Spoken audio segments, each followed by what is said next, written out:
नमस्कार, मैं अर्चना और आप देख रहे हैं हंगामा टाइम्स। हंगामा टाइम्स महिला दिवस पे कुछ कर रहा है खास, लखनऊ की कुछ खास महिलाओं से बात कर रहा है उनकी जिंदगी को लेकर के, क्योंकि महिला वो शक्ति है, एक माँ के रूप में, एक बेटी के रूप में, एक बहन के रूप में। इसके पहले वो एक महिला भी है और एक महिला दूसरी महिला के लिए अगर कोई कार्य करती है तो वो आगे की ओर निरंतर बढ़ती रहती। कहते हैं अगर एक बेटा पढ़ता है तो एक बेटा पढ़ता है, लेकिन एक महिला पढ़ती है तो पूरा परिवार पढ़ता है। तो हमारे साथ में ऐसी एक महिला जुड़ी जिनका नाम अजय लक्ष्मी यादव है, जो बड़े बड़ी संस्थाओं से जुड़ी है, लेकिन उनकी कोई संस्था नहीं है। लेकिन अगर उनको कोई फोन करता है और कोई उनसे मदद की गुहार लगाता है, समाज के क्षेत्र में वो परिवर्तन भी करने को निकली हुई है और ऐसे बहुत सी जगहों पे वो कार्य करती हैं जिससे समाज में कुछ परिवर्तन हो और देश में उनका नाम हो। तो हमारे साथ में अजय लक्ष्मी यादव जी हैं, तो उनकी जिंदगी के सफर के बारे में हम पूछेंगे, शुरुआती सफर, क्योंकि सबसे जरूरी होता है पढ़ाई। पढ़ाई अगर आपकी मजबूत होती है तो आप कोई भी काम कर लेते हो, लेकिन अगर पढ़ाई नहीं होती तो जिंदगी में आप कुछ नहीं कर पाते हो। तो हमारे साथ में अजय लक्ष्मी यादव जी जुड़ रही हैं, उनसे पहले उनका स्वागत करेंगे अपने चैनल में और उनके जिंदगी के बारे में जानेंगे कि समाज के क्षेत्र में वो किस तरीके से आई और समाज सेविका किस रूप में बनी। आपका स्वागत। हंगामा न्यूज का बहुत बहुत धन्यवाद जो आपने मुझे इस लायक समझा और मेरी बाइट ली।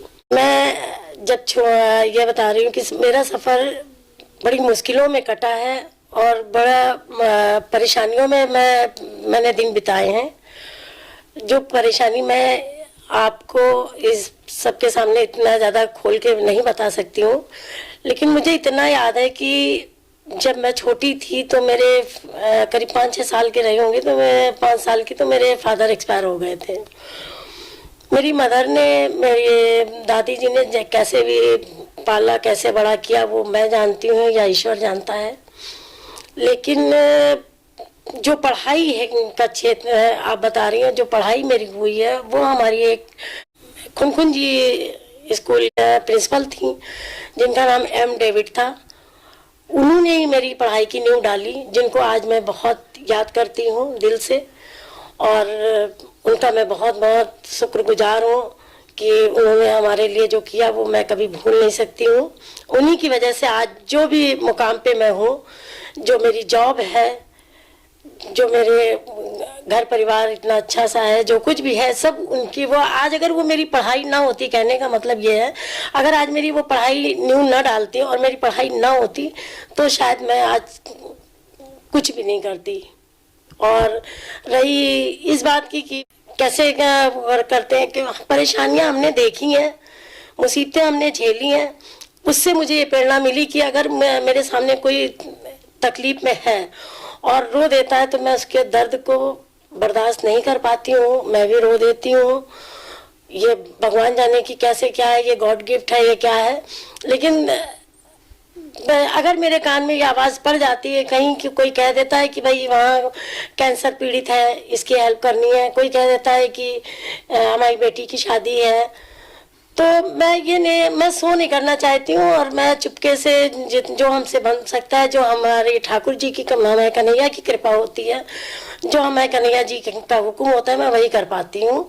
और रही औरतों के विषय में, लेडीज़ के विषय में, तो नारी वो शक्ति है कि नारी बहुत बड़े बड़े काम लोगों ने किए हैं और नारी कर सकती है। मैं इतना ही कहूँगी। तो रहा आपकी जिंदगी के सफर के बारे में कि जैसे आपने पढ़ाई करी, तो पढ़ाई के बारे में हमने तो आपसे पूछा, लेकिन आप ये बताइए कि जो समाज सेवा है, समाज सेवा की भावना आपके अंदर कहाँ से आई? ऐसा क्या हुआ था आपके साथ में? बस वही बताया ना कि जब फादर नहीं रहे तो जिन जिन परेशानियों को मैंने झेला है, देखा है, उन परेशानियों को देखते हुए मेरे अंदर सेवा भाव हमेशा रहा है और रहेगा, क्योंकि मैं दूसरे का दर्द नहीं देख पाती हूँ। ये मैम उसने सही कहा कि जब दर्द अपना होता है तो वो किसी और दूसरे का भी दर्द नहीं सहा जा सकता है। तो मैम एक सवाल हम आपसे और करेंगे, जिस तरीके से आपने बताया पढ़ाई करी आपने, एक आप सरकारी नौकरी में भी हैं, तो जैसे बहुत से लोग ऐसे होते हैं बेटों को पढ़ाते हैं, बेटियों को नहीं पढ़ाते हैं, बेटों को इंग्लिश स्कूल में भेजते हैं, बेटी को हिंदी स्कूल में भेजते हैं, तो उसके बारे में क्या कहेंगे?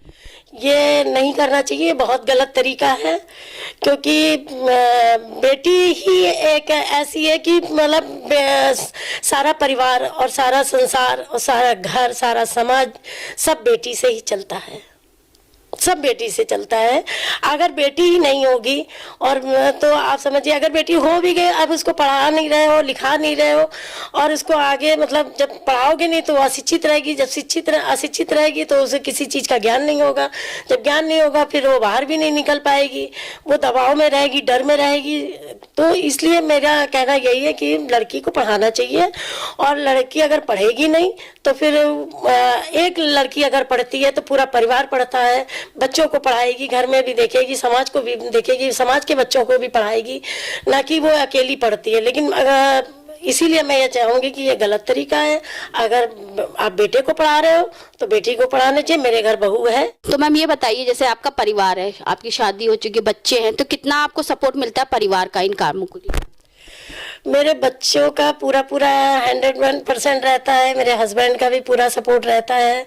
मेरे हस्बैंड का अगर सपोर्ट नहीं होता तो मैं बाहर नहीं निकल सकती थी, और मेरे बच्चों का भी सपोर्ट होने की वजह से और हस्बैंड का सपोर्ट होने की वजह से मैं बाहर निकल पाती हूँ और सारे काम कर पाती हूँ। घर का भी काम करती हूँ, बाहर का भी करती हूँ, और मैं कई ग्रुप से भी जुड़ी हूँ। लच्छिका ग्रुप है, एपिक क्वीन ग्रुप है, हेमा खत्री जी का हो या उषा अग्रवाल जी का हो, और आपने देखा होगा अवध गौशाला वगैरह में भी मैं जाती रहती हूँ। मतलब जहाँ मुझे कोई फ़ोन करता है और बताता है कि ये प्रोग्राम यहाँ पे है, तो मेरी कोशिश ये रहती कि ज़्यादा से ज़्यादा ज्वाइन कर सकूँ उन प्रोग्रामों को मैं। हम आपसे और पूछेंगे, जैसे होता नहीं कि अगर जिंदगी में जैसे कोई भी कार्य हो या कोई भी दर्द हो, अगर हम अपने बच्चों से कहते हैं, जैसे आप अपनी कहानी अगर बच्चों को सुनाती है तो कैसे सुनते हैं? बड़े प्रेम से मेरे बच्चे सुनते हैं, और अगर कहीं कुछ गड़बड़ हो जाता है तो मेरा मजाक भी बना लेते हैं, हंसी हंसी कि कोई भी एक ऐसा ही है। कोई भी बात मैं कहती हूँ बच्चों से कि हमने 6 में किया था, 6 में किया था, कोई भी अगर बात हुई हम 6 में थे तो ऐसा किया था, तो वो बच्चे मेरा उसको मतलब हंस हंस के बात करते हैं और अच्छा लगता है बच्चों के साथ। और सब कोई बात अगर मैं बताना चाहती हूँ तो कहें अच्छा 6 में तो नहीं किया था। तो ये चीज़ होती है, और कोई बात नहीं। मेरा परिवार भगवान का शुक्र है, ठाकुर जी का। मैं अपने कन्हैया की बहुत बहुत शुक्रगुजार हूँ, धन्यवाद करती हूँ अपने प्रभु जी को कि जो आज मेरा परिवार खुशहाल है। मेरी बहू बहुत अच्छी आई है, बहुत अच्छे घर से आई है, और बहू को मैं अपनी बेटी की तरह मानती हूँ। मैं कभी उसका नाम नहीं लेती हूँ, बाबू बेटू ऐसे बुलाती हूँ। तो मैम चलते चलते एक सवाल आपसे और करेंगे, महिला दिवस स्पेशल हो रहा है तो जितने देश की महिलाएं उनको क्या संदेश देना चाहेंगी? मैं यही संदेश दूंगी कि भैया आप अपनी अगर बेटी है तो बेटी को खूब पढ़ाइए लिखाइए और उसको खूब सशक्त बनाइए। कभी उसको ये ना हो कि बेटे और बेटी में फ़र्क ना करें। और ज़्यादा से ज़्यादा आप देखिए कि बेटियां ही ज़्यादा माँ बाप का ध्यान रखती हैं, बेटे भी रखते हैं, लेकिन यह है कि बेटियां से परिवार चलता है। और बेटियां, वही बताया अभी हमने कि एक बेटी अगर पढ़ती तो सारा समाज और घर संसार सब बढ़ता है और पढ़ता है आगे। तो ये थी हमारे साथ में अजय लक्ष्मी यादव जी, जिनकी विचारधारा आपने सुनी, जिन्होंने शुरुआती जीवन में बहुत संघर्ष किया, लेकिन भगवान की कृपा से अब उनका जीवन कुशलता पूर्वक बीत रहा है, और इसी के साथ में वो समाज की सेवा में भी निरंतर लगी रहती हैं। तो हम भी अपने चैनल के माध्यम से इस महिला दिवस पे कुछ खास कर रहे हैं कि लखनऊ की जो महिलाएं हैं वो क्या खास कर रही हैं, किस तरीके से आगे महिला दिवस पे वो विशेष कर रही है। हमारे चैनल के माध्यम से आपको पल पल की अपडेट मिलती रहेगी। और इस महिला दिवस पे हम भी अपने चैनल के माध्यम से सभी महिलाओं से कहना चाहते हैं, उठो जागो और चलो, आगे बढ़ करके आप चलोगे, पढ़ोगे, जब पढ़ोगे लिखोगे तभी आप आगे की ओर कुछ सक्षम बन सकते हो। तो अपने चैनल के माध्यम से इसी तरीके से हम आपको दिखाते रहेंगे कि लखनऊ की महिलाएं क्या इस विशेष दिन पे क्या विशेष संदेश दे रही हैं। तो बने रहिएगा हंगामा टाइम न्यूज चैनल के साथ। इसी के साथ मैं अर्चना आपसे इजाजत चाहूंगी। धन्यवाद।